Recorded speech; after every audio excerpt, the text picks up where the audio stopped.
Hello guys! Magandang hapon sa inyong lahat. This is guys Mamasagari Channel, a faith healer o Zumatarder. So ngayong hapon na to, tignan natin anong sabihin sa inyo ng ating mga gabay. So this is a monthly gabay for the month of October 2025 for the sign of Aquarius, welcome to my channel. Ano kayang messages, advices, and spirit guides ang ating masasagap for today's video? Kanino kayang energy or kaganapan sa buhay ng mga Aquarius ang ating mga kagilap? So guys, this reading is a general reading namang hindi lahat makaka-resonate, kunin lamang po ang makaka-relate sa inyo. And comment down below kung kaninong energy ang ating nasagap. And because don't forget to like and subscribe my channel and hit the bell for more videos update. Daragos maraming salamat po sa mga walang sawang pagsuporta sa aking channel, lalo na ang skip ng ads na way pagpalain kayo ng Diyos at may kapal, siksik digdig nag-uumapaw na biyayang manumbalik sa inyo. So let's see guys, what is the messages advice ng ating angel spirit for the sign of Aquarius? So let's see and watch this. Angel Spirit Guides, please give me any information po. Ano kayong sasabihin sa inyo ng ating mga baraha? Tuklasin na natin yan, guys. Okay. So, there is the Chariot card. There's an action and movement. Magkakaroon ng changes and development sa situations mo. Na magkakaroon ng pagbabago, unti-unti mo nang mararamdaman yung pagbago ng sitwasyon at paggalaw na ng eksena, na mararamdaman mo na. And of course, there's an Ace of Cups, there's a new love coming in. Some of you may darating na pag-ibig na maaaring darating na siya. Maaaring magpapatibok sa pihig ang puso mo. There's a new love coming in. There's something na maaaring manumbalik ang pag-ibig at pagmamahal. Ang maaaring mag-umapaw. Na may nasisense ako dito, maaaring magdala sa'yo ng higher level commitment. Na maaaring ikasal kayo, mag-live-in kayo, magsama kayo. There's a Seven of Swords, mag-ingat ka, there's a sneakiness. Now, there's a cheating lying on you. Now, may mga taong nagsisinungaling behind your back, kumukuha ng mga impormasyon, mag-ingat po kayo. Now, dahil itong taon na ito ay maaaring hindi totoo. Now, mag-ingat po kayo dahil maraming mga taong sumusubaybay at kumukuha ng impormasyon sa'yo. There's a lot of evil eye. And there's a Seven of Cups. Now, there's something with a confusion. Maaring may mga part dito na maaring naguguluhan ka. No, nalilito ka, ano man yung bagay na kailangan mo unahin. O talagang ginugulo ka para mawala ka sa concentration. Now, mag-ingat ka, there's an impostor. No, and of course, there's the lovers connected with your love life. Meron talaga nang gugulo sa inyong relasyon. No, mag-ingat po kayo, there's a betrayal. Maaring i-person mo or maaring ikaw na maaring magloko. Mag-ingat po kayo. And of course, there is that strength of the confident. No, talagang susubukan ng katatagan at lakas ng loob nyo sa isa't isa. No, titignan dito kung hanggang saan ang inyong pagmamahal sa isa't isa. Na may mga instrumento na maaring subukan ng inyong relasyon. Titignan kung paano magiging matatag ang inyong pagsasama. And of course, there's Five of Swords. No, nagkakaroon ng self-sabotage not because of your action. So, may parating, pero ang nangyayari na uudlot dahil panay kwento mo. No, nag-share ka ng information from this person na hindi mo pala alam na itong taon na to ay malaki ang inggit sa'yo. No, malaki pala ang, kumbaga, inggit sa katawan itong tao na to. And of course, there's a King of Pentacles. Maging secure ka, na maging practical ka sa kung ano man yung bagay na meron ka. No, lalo sa relasyon, magkaroon ng security. No, ang inyong relasyon, maging private muna. And of course, there's a Ten of Pentacles, magkakaroon ka ng long-term success and financial security. Na mag-ingat din po kayo dito dahil maaaring lokohin kayo, no? Meron kayong mana na makukuha, or there's a properties, na mag-ingat kayo, baka lokohin kayo ng sarili mong kamag-anakan. Na baka may ibenta, tapos yung pala, wala ka na pala, mag-ingat po kayo. And of course, there's a Ten of Cups with a happiness at the end of the time, magiging masaya, at magiging maganda na ang iyong buhay. No, at maraming pang darating pang oportunidad na magdadala sa iyo ng kaligayahan. And of course, there's a Eight of Wands. So, there's a past communication and past movement. Magkakaroon ng changes and development sa situations mo.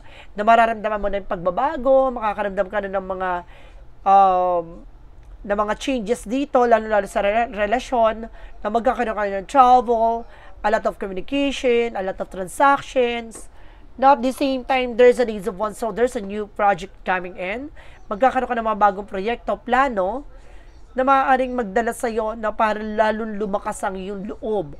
O may mga bagay na kailangang lakasan ang loob mo sa bagong idea, o bagong proyekto, or bagong trabaho, or bagong business.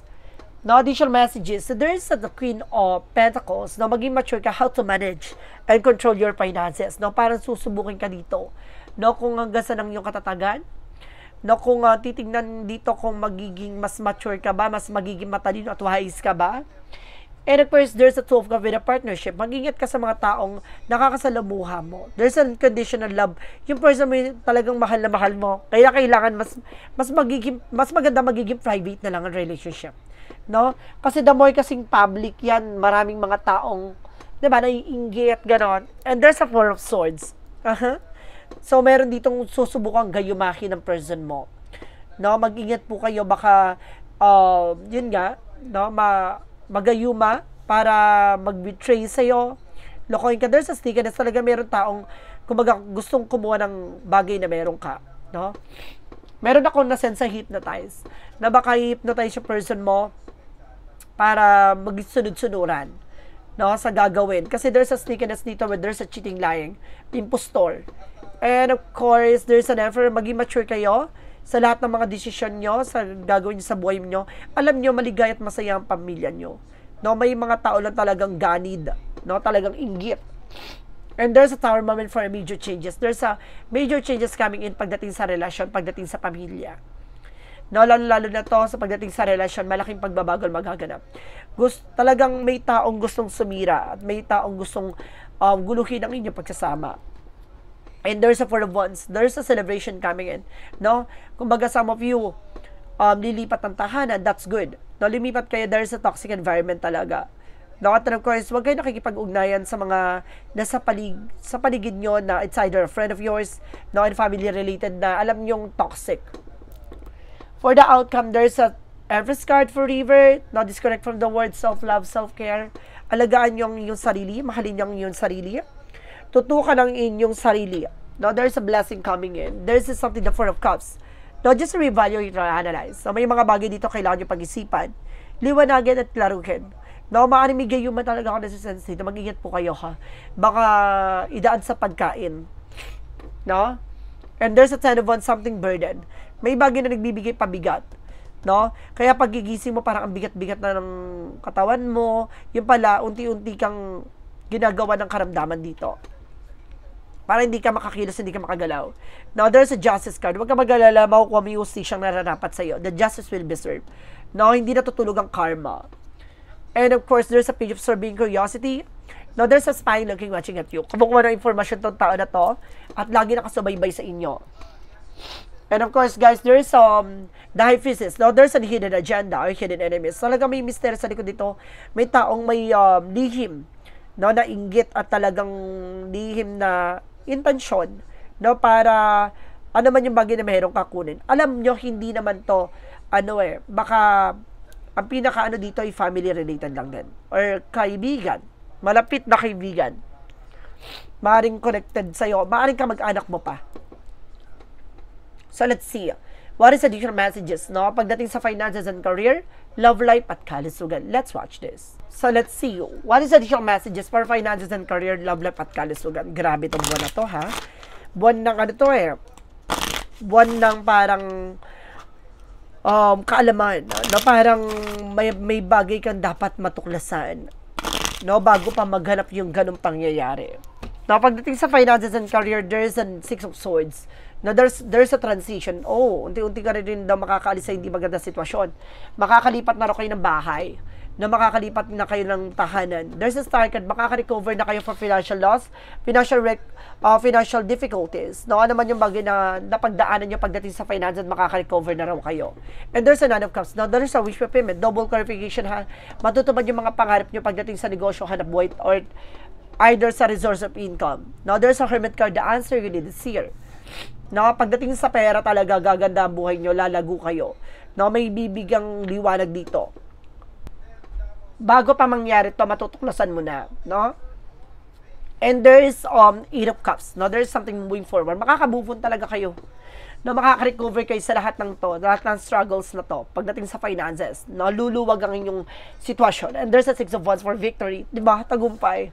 Talagang magtatagumpay kayo. Walang sino man na makakapagmawagsak sa inyo. Talagang mamamayagpag kayo. Pagdating naman tayo sa love life, there's a 7 of Wands. Kailangan mo lang protection na ang inyong relasyon. No, kasi may sumisira eh. No, may pilit na sumisira. Alam niyo, dalawa connected kayo, dalawa talaga ng person mo. May swerte kayong taglay eh. Kaya siguro sinisira kayo, may sariling pamilya to or kaibigan. I feel kapatid, no? Or kapatid to or magulang. There's a Page of Cups, na makinig ka sa intuition and gut feeling mo. Na makinig ka sa nararamdaman mo. No, there's the world. Some of you guys, no, kailangan yung mag-travel na person mo para magkaroon kayo ng heart-to-heart conversation. No, kailangan nyo ng time sa isa't isa. At the same time, kailangan talaga ng lumipat, no? Baka lilipat kayo ng bansa. No? And of course, there's a Knight of Cups, there's an offer. Na may mga offer na paparating sa inyo. No, magkakaroon kayo ng higher level of commitment, maaaring ikakasal kayo, marirenew yung relationship nyo, and there's a Page of Wands. No, may magandang balita, may magandang impormasyon sa inyong dalawa. And of course, there's a Full card, sinubukan lang ang inyong relasyon. There's a something na parang karmic relationship, no? Sinubukan ang inyong relasyon. No, may mga taong against sa inyo. No, I feel something against all the odds na talagang maraming tutol sa inyo. Na pagdating sa kalusugan, there is a 3 of Wands. The waiting is over. Kung may hinihintay kayo mga paper documents, there's a possible makuha nyo na. And of course, there's a 5 of Cups. May mga bagay lang dito na kailangan nyo pag-ingatan, no? Baka pagsisihan nyo pagdating sa kalusugan nyo. Ingatan ng inyong sarili, uminom ka na maraming tubig, at the same time, kumain ka na masusustansyang pagkain. No, there's a temperance, no, there's a divine intervention. Ibig sabihin, may mga nararamdaman ka na, pahiwatig yan na kailangan mong alagaan ang iyong kalusugan. And there's a 8 of Pentacles. Tutukan mo ang inyong sarili, nalilipasan ka ng pagkain. No, nalilipasan ka ng pagkain dito, nakakalimutan mo na, no, ang iyong kalusugan. And of course, there's a 9 of Pentacles. Maging secure ka sa sarili mo. Pangalagaan mo ang sarili mo. And of course, there's the 4 of Pentacles. Na proteksyonan nyo ano man yung bagay na meron kayo. No? Kailangan pag-ingatan nyo ang inyong sarili, ang inyong kalusugan. No, magiging maganda na rin ang takbo ng sitwasyon dito. Kailangan nyo lang talagang proteksyonan ang inyong sarili at ang inyong relasyon, ang inyong pamilya. So let's see, pagdating naman tayo sa Magical Fire Messages Advices, sarap ka sa pick or yes or no. So let's watch this. Okay, with the Magical Fire Messages Advices for you guys. There is a daughter. Some of you may anak ang babae. No, maaaring magkaanak ka ng babae. And there's a get some exercise. No, kailangan mo na stretching, no exercise, no. Kailangan mo magpapawis. And practice. Kailangan mong sanayin ang iyong sarili. No, lakasan ng loob mo, maging matapang, alisin pangamba, alisin ang takot. What is the yin and yang oracle card? Reference with a Venus. Now, there's a Venus with an offer. Na may offer sa'yo na maaring sumibol na. Now, there's a guardian with ability na panghihinaan ka ng loob dahil sa takot at pangamba. Now, dahil sa nakaraan, there's a suffering and luck. Na nagsasuffer ka dito dahil sa mga nakaraang pangyayari sa buhay mo, nagkaroon ka ng trauma. What is the synchronicities? Represent guys with a wheel of fortune. Now, there's something na magiging maganda na buhay nyo. Ang kapalaran nyo. Now, there's an Empress card for revert na maaring, this is something renewal, no? Maaring, kumbaga, makakapagsimulang muli. Now, there's a blessing na paparating sa inyo. Magiging maayos na ang inyong relasyon at ang inyong pamilya. Some of you baka magbuntis ka pa.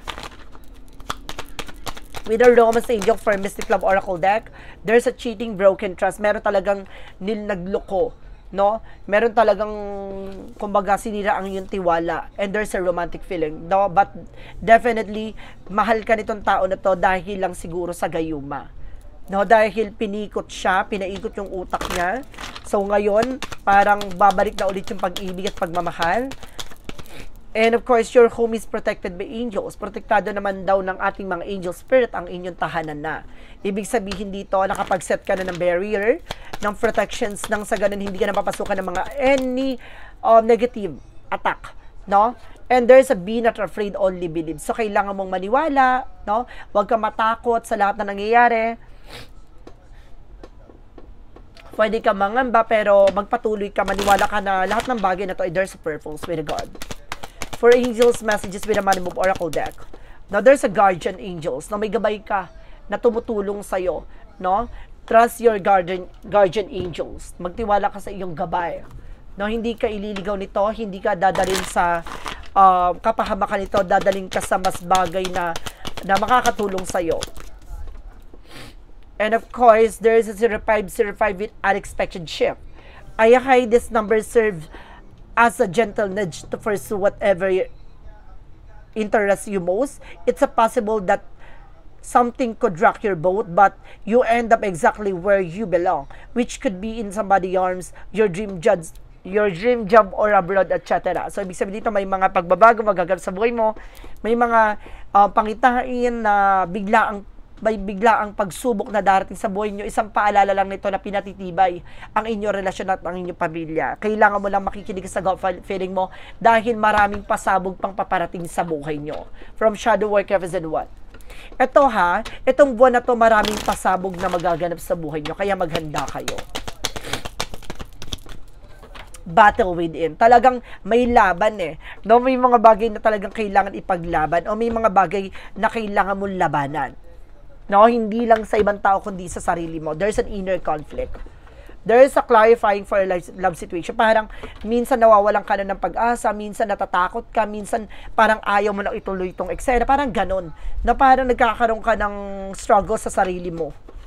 But kailangan mo magpatuloy. Yun yung bagay na kailangan mong labanan sa sarili mo. Clarifying for a love situation, there's a shard of love. No? Past trauma, leave scars, take time to heal yourself. No? Kumbaga, meron talagang trauma na nangyari from the past.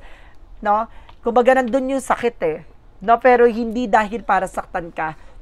No? May taong nanalbahi sa asawa mo o sa person mo o maaaring sa'yo. Kaya siguro nagkaroon ng problema at nagkaroon ng cheating, lying on you. No, nagkaroon ng third party, but hindi dapat nangyari. What lies beneath the future? Dahil sa inggit. And of course, there is an insecure. Sabi ko na ang laki ng inggit sa'yo sa inyong pamilya Kaya to ginawa para sirain ang inyong pamilya. No, pinaka sa likod nito is insecure. Clarifying for a life situation.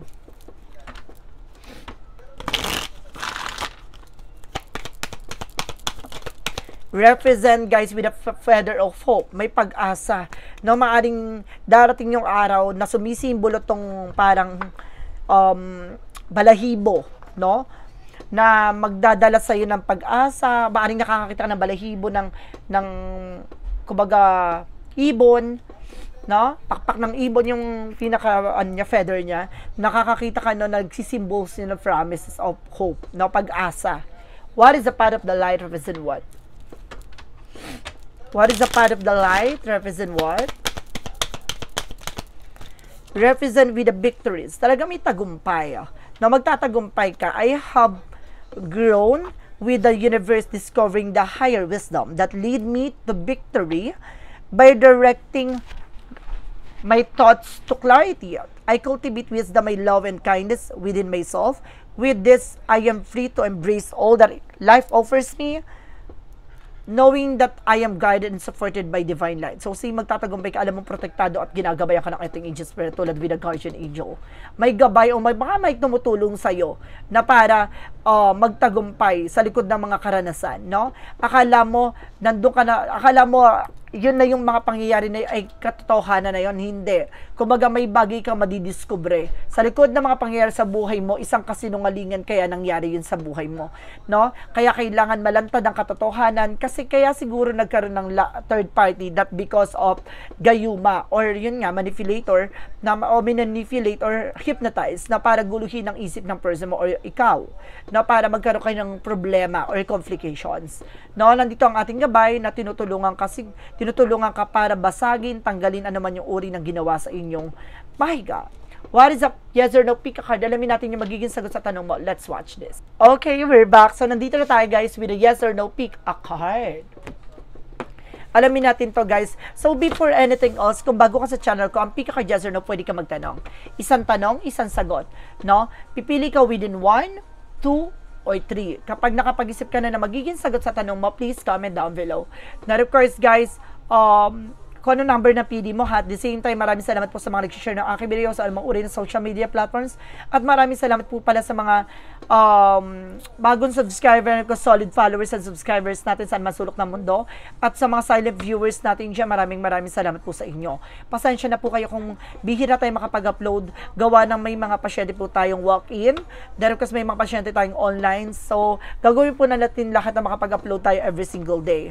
No, we have also walk-in for healing session, no, every Thursday lang po. And of course, we have also online po yung ating Friday tarot reading. Kung gusto mo mag-avail, of course, to get a reservation for time set, just let me know. Okay, with a yes or no pick a card, let's start with the number 1. There is a no. Getting calf net loss of the tail end of the thing. So, parang huli na ang lahat. Na parang may mga bagay dito na nakulong ka sa sitwasyon na kailangan mo palayain yung sarili mo. Na wag mo nang ipaglaban ng isang bagay na hanggang doon na lang. Parang tinapos na. Now, there's a number 2 with a no again. Feel wrong, a bad idea, manipulated, led straight. Mali ang iyong nararamdaman, ang iyong iniisip, no, parang minamanipula ka lang ng sarili mong imahinasyon. No, ginugulo nito ang isipan mo. No, wag mo ikulong yung sarili mo sa negatibong mundo. Parang mayroong bagay dito na parang natatakot ka, baka parang gusto mo na lang kumbaga enjoyin yung moment na to, na parang, yun nga, no, maaring dinadaan mo sa alak, sa bisyo, alisin mo yung bagay na magbibigay ng lalong pagkasira sa'yo. Number 3, there is a yes, winging nest egg, something to grow about, no? Kumbaga, ito na yung panahon na muling sisibol na, muling gaganda at maaring mamunga na, no, at talagang magkaroon ng pag-asa na panibagong buhay, no, panibagong sitwasyon na maaaring mamukadkad na muli. So guys, this is a monthly gabay for the month of October 2025 for the sign of Aquarius. So Aquarius, maraming salamat po for this wonderful reading. So once again, this reading is a general reading namang hindi lahat makaka-resonate.